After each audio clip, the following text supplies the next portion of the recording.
Creo que me tomó más de un año poder concretar este video, poder llegar a este punto y poder realizar un video de Pearl Jam. Porque la verdad, sobre Pearl Jam se pueden hablar de muchos temas. Finalmente escogí Yield, esta pieza estrenada en el 98. Una pieza que para mí forma parte, es un punto de inflexión dentro de la carrera de Pearl Jam. Creo que ahí, a mi modo de ver, se concretaron unas bases dentro de la carrera de Pearl Jam que hasta el día de hoy persisten. Hoy en la caja de Ares hablaremos de Yield, ese gran disco de Pearl Jam.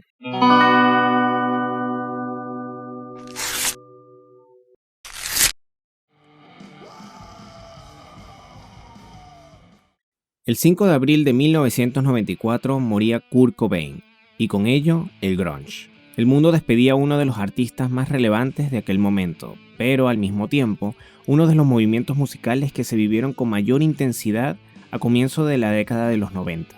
Así de inmenso y de absurdo se había convertido el género musical nacido en el norte de los Estados Unidos.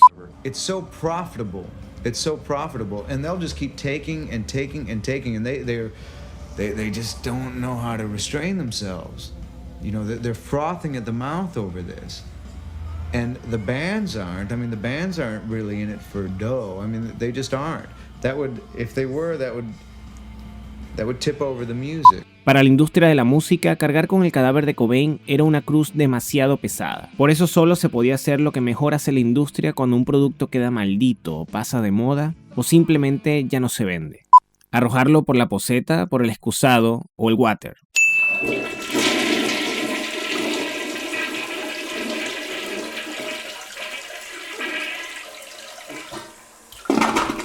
Para aquel momento ascendía el British Pop, mientras los miembros restantes de las bandas americanas del grunge aún asimilaban lo que estaba ocurriendo. Había que tomarse un tiempo, había que meditar y reflexionar sobre los cambios que se venían ante lo ocurrido. A título muy personal, quiero pensar que esta situación triste y desorientadora motivó a que Eddie Vedder organizara un particular evento el 8 de enero de 1995, el Self Pollution Radio, una especie de experimento radiofónico y artístico absolutamente íntimo. Solo estarían invitadas las personas que tocaron el cielo justo antes de ser arrojadas a la basura. Mudhoney, Soundgarden, Matt Season y por supuesto Pearl Jam estaban presentes para compartir su música en vivo. El bajista Jeff Ament tocó con su banda alternativa, Three Fish. Eddie, que llevaba la locución del programa, fue también curador de los viniles que ese día sonarían.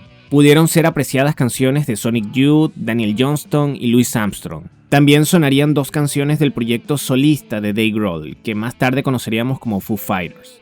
Chris Novoselic leería algunas líneas de un libro que se encontraba escribiendo, pero que nunca publicaría. En ese mismo programa, por cierto, se anuncia la inclusión de Jack Irons como nuevo baterista de Pearl Jam, tras la expulsión de Dave Abruzzes en agosto del 94. Recordemos que Irons fue el que le dio el demo MoMA Song a Eddie, esa mítica maqueta que había preparado Jeff y Stone en los primeros días de Pearl Jam. También hay que agregar que una gran carga política y social arroparía los temas que se debatirían entre los segmentos musicales. El programa, que duraría 4 horas, comenzaba con Eddie usando un juego de palabras que más o menos se traducía en algo así. Hey ho, let's go. Hey ho, let's go. Masturbación, contaminación ambiental, contaminación acústica, polución facial, polución capilar. ¿Sobran las soluciones? No lo creo. No hay suficientes soluciones para los complejos problemas que tenemos hoy en día. Podríamos decir que ese programa, esa reunión a comienzos del 95, funcionó como un abrazo entre un grupo de amigos para dar final a una etapa tan gloriosa como dolorosa. Pero ese presente deparaba un futuro incierto para todas las bandas de Seattle, incluida Pearl Jam.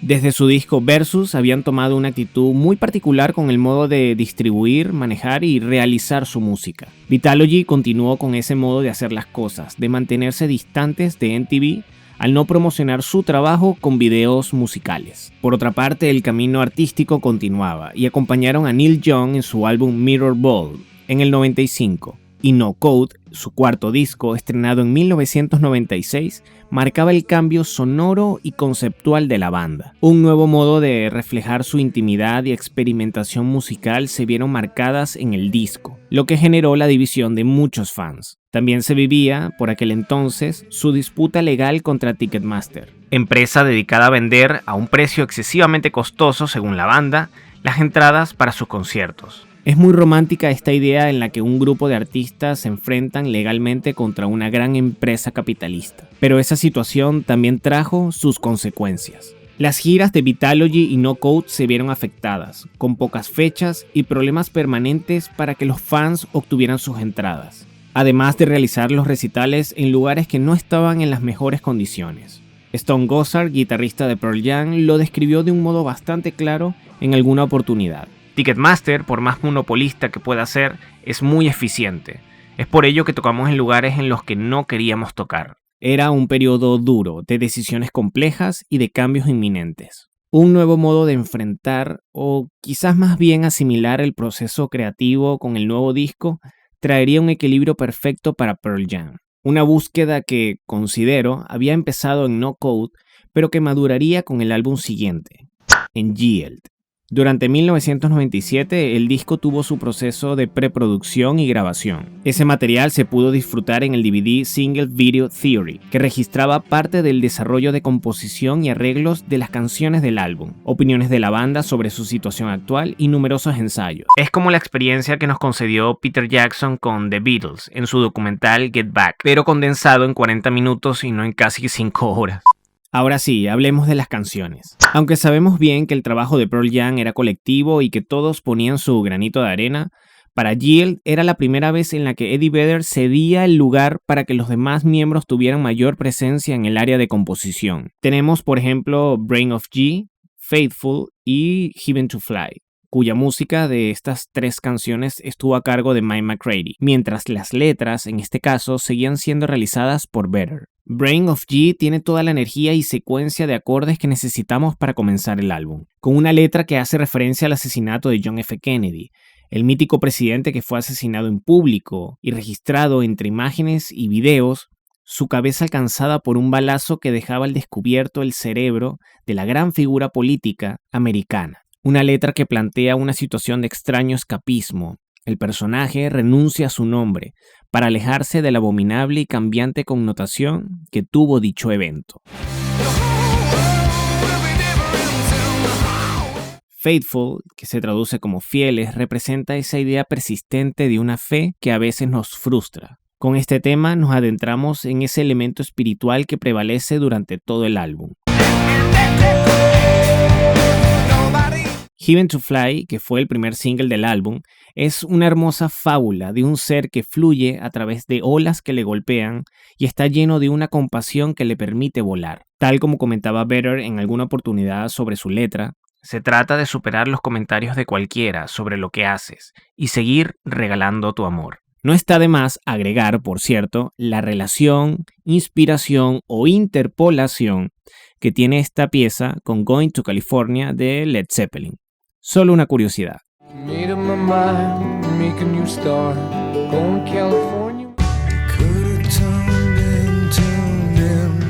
Quiero para este momento hacer un breve paréntesis a modo de honrar la cultura pop que disfrutamos y que enriquece nuestra identidad, por no decir la vil alienación a la que también nos somete. Rememoremos un poco ese año en el que se estrenaba este disco. En 1998 era fascinante el panorama de la música pop y las noticias dentro del entretenimiento, pues, aunque era un niño, las viví en carne propia. Por un lado, la música se enriquecía con mucha variedad. Marilyn Manson estrenaba Mechanical Animals, Lenny Kravitz seguía su carrera con Five, Korn impactaría el mundo con Follow the Leader, Ricky Martin ampliaba la conquista del Latin Pop mundialmente con Vuelve, pero la canción y película líder de ese año, aunque se había estrenado en el 97, no era otra que...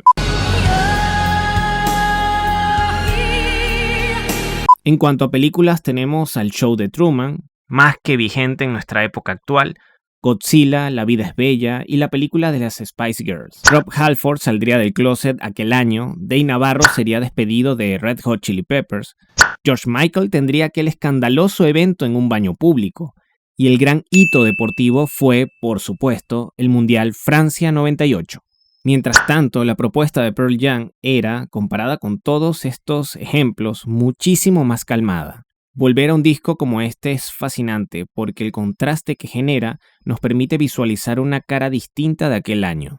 Yield es un álbum que representa la despedida de Pearl Jam a su adorada década de los 90, pero con una actitud sobria y serena. No Way está enteramente escrita por Stone Gossard, al igual que All Those Yesterdays. La primera, quizás más cínica en su letra y ejecutada de una manera pausada, mantiene esa negación y ese egoísmo tan especial que prevalece en el ser humano. Es, como varias de este disco, una hermana de Do the Evolution, canción que desglosaremos más adelante.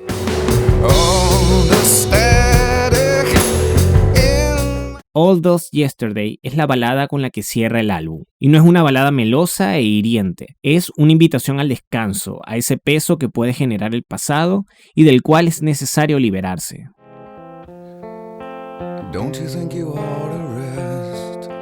Y hablando de baladas, tenemos que nombrar las piezas compuestas por Jeff Ament, que si bien la rockera Pilot no está entre las más notables del disco, la calmada Low Light sí que tiene una fuerza melancólica que nos arropa enormemente. Una de las canciones más hermosas que tiene la banda, cuya imagen, esa luz tenue, es la manifestación perfecta de un equilibrio entre la luz y la oscuridad, sobre un ser que, una vez que encuentra su paz interior, contempla a la persona que podría ser. Es una letra bastante onírica, una reflexión que ocurre quizás desde un sueño, con la imagen de un auto que avanza por una carretera durante la noche.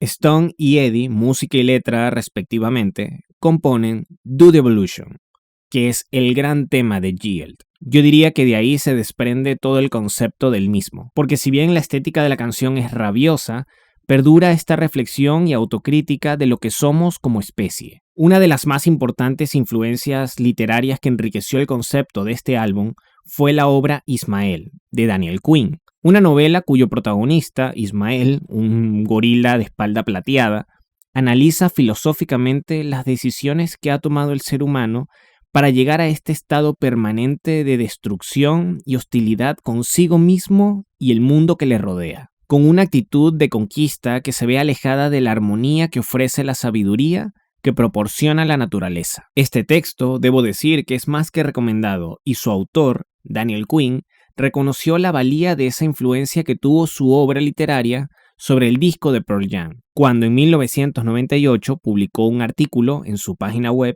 comentando que de vez en cuando escuchaba el álbum, y que de todas las canciones de Yield, Do the Evolution es la que más se acerca a ser una expresión de mis ideas, pero sospecho que Better encontraría muchas otras conexiones más sutiles. Debemos recordar que Do the Evolution fue la excusa para que Pearl Jam pudiera retomar la idea de conectarse nuevamente con los videos musicales. La idea de hacer distinta la manera de compartir su arte estaba inherente a esa voluntad de querer ceder en ciertos aspectos, aunque siempre desde sus propios términos.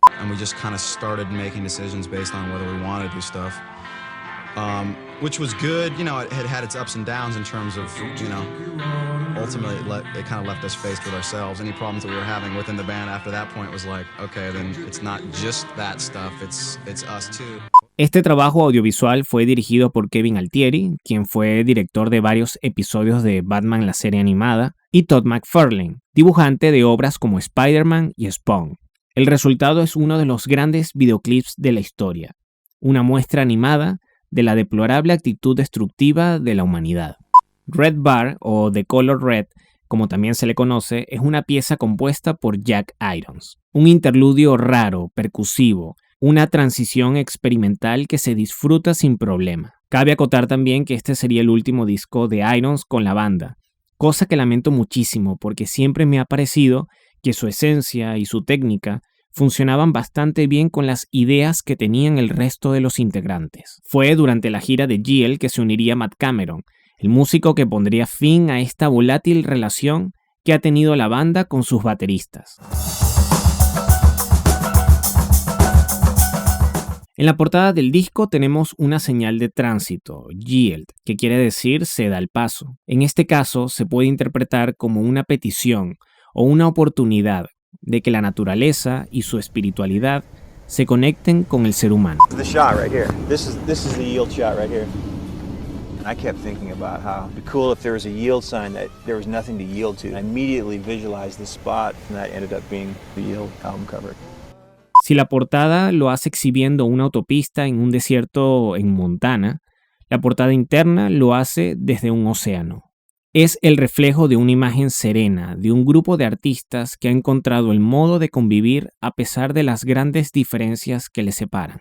I think that that's kind of part of our relationship is we don't necessarily have to communicate with each other about everything. Todos sabemos que la gran figura de Pearl Jam es Eddie Vedder, y considero que podemos dar atención a aquellas piezas en las que el músico se encarga enteramente de la letra y música. Y es interesante porque Eddie tiene un modo de componer más punk, intuitivo y directo, un tanto diferente a la dinámica de sus compañeros Stone y McCready, que por ser grandes estudiosos de la guitarra, tienen un conocimiento más amplio en la elección de acordes y estructuras. Esta dinámica nos proporciona un hermoso resultado final, pues en vez de debilitar el grupo de canciones que conforman el disco, se fortalece debido a esa variedad que buscaban al democratizar aún más el proceso de composición. Entre las canciones compuestas enteramente por Vedder tenemos en primer lugar Wishlist, segundo single del álbum. Una enumeración de imágenes que conforman esa lista de deseos, esa que nos gustaría cumplir al formar parte de esas pequeñas cosas que aparentan tener una connotación trivial, pero que trascienden por el significado que podemos darle.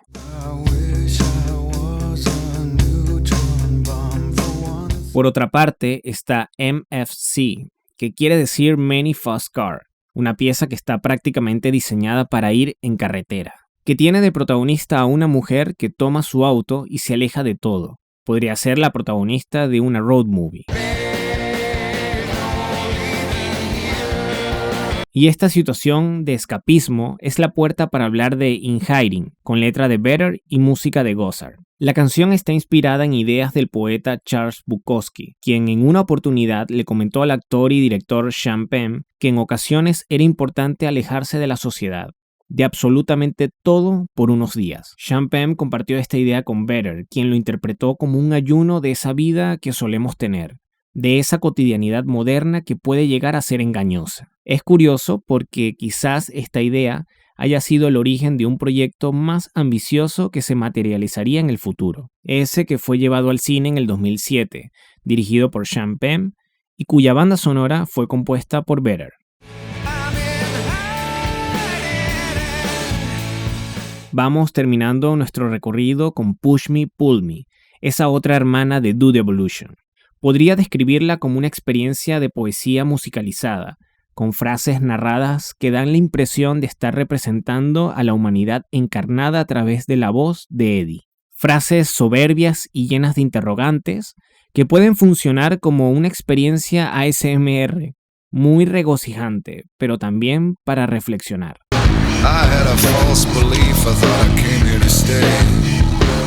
Esa nueva vitalidad de la banda se vio reflejada en la gira de Yield, que superó la calidad de los tours anteriores. Tanto fue así que Pearl Jam publica su primer disco en vivo precisamente ese año. Live on Two Legs registró esa energía renovada de una banda que amaba y sigue amando tocar en vivo. Rápidamente agregar, aunque parezca que sea demasiado forzado, pero igualmente necesario, el trabajo de Brendan O'Brien, este distinguido productor que junto a Pearl Jam lograron definir el norte de un sonido poderoso y visceral, desde su integración en Versus hasta Yield, y ya luego en su vuelta con una obra que me encanta, Backspacer. Yield registra una etapa interesante de la banda. La madurez adquirida tras sus años de experiencia hasta ese momento les permitió aceptar y lidiar con las presiones de un modo distinto.